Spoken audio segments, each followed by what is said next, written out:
I'm going to show y'all why when I heard about Supreme Court justices being investigated, I said that I'd like for them to be left alone, even though they might be guilty.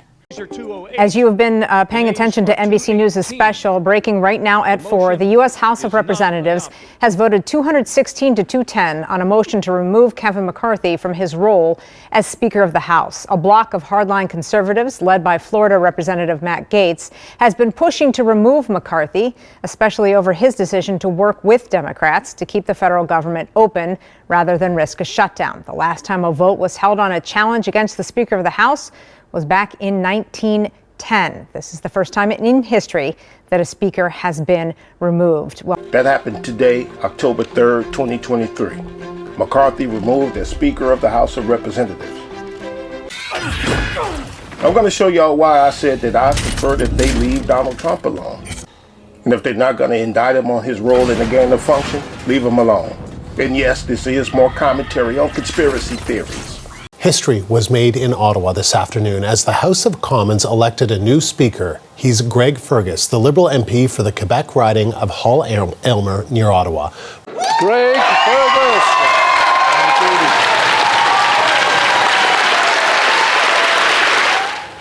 And that was the moment Fergus's win was announced. As is tradition, he feigned that he was being dragged to the Speaker's chair by the Prime Minister and leader of the official opposition. Fergus's election was prompted by the resignation of the previous Speaker, Anthony Rota, after he honored a Ukrainian veteran who had served with the Nazis. That happened the day Ukraine's President Volodymyr Zelensky visited the House. That happened today, October 3rd, 2023, where Canada installed a new Speaker to their House of Representatives. Same day. These new speakers of the houses is why about 2 years ago I spoke on all these different leaders refusing to leave office. And you know we had ours here with the January 6th thing. But that was going on in different places, right? And there's nothing new about people refusing to leave office. But what was new is how often it was happening so close together. Or like immigration issues, nothing new. But what is new is like, goddamn. Not like this. They flooding countries all over the place and at once. This ain't right. We had all this meat, we worked hard to get it in the freezer, process it, package it. The next day they came with a search warrant, went through everything, house, every building in the barn, they just raided through everything. You have to keep going because people are depending on this stuff as their medicine. I want this world to have the opportunity of finding real food. You're about to hear the story of how a small-town Amish farmer's world was turned upside down by the government of Virginia. Town Hall spoke with that cattle farmer, Samuel Fisher, the owner of Golden Valley Farms. Since the state raided his farm, Samuel has been criminally charged. His products, which feed about 500 customers and their families, were seized and hauled to the dump. They were here for like 3-4 hours. I wasn't on the farm at the time. And then they tagged the meat so that we can't touch it, we can't sell it, we can't feed our family with it, we can't do anything with it. To me, that was quite wrong, that we can't feed our family with it, or at least give it to people. I even made a special phone call to ask him again if that's the way it is. He said, yes, you cannot feed your family with it. You cannot do anything with it. I decided, this ain't right. We're going to feed our family. We're going to feed our customers.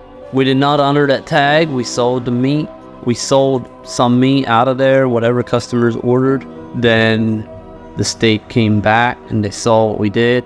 Really gave me a mouthful for doing that. But basically what they did was they took it to court. They took a lot of pictures of whatever they could here at the farm to find evidence that we're slaughtering and selling raw meat, and took it to court in order to seize the product and put it in the dump. Later that day, they came out here with the U-Haul truck, backed it right up here to the door, and took 2 men 4 hours to get it out. And they just loaded it on a U-Haul truck and took it out to a dump and dumped everything out. That's why a year or two ago when I spoke on farms being seized in the Netherlands and other places and through various means like just regulating and taxing them out of business, I suggested that people not think that that's not America, so we have nothing to worry about. Just like people shouldn't see the Virginia story and say, well, that's Virginia, I'm in Arkansas. Or that's Virginia, I'm in Texas. That's not going to happen here. Listen, one of the things that makes it easy for people to be dismissive of events or to see things as some crazy conspiracy theory is that they won't see patterns, but rather they'll look at these events as individual occurrences.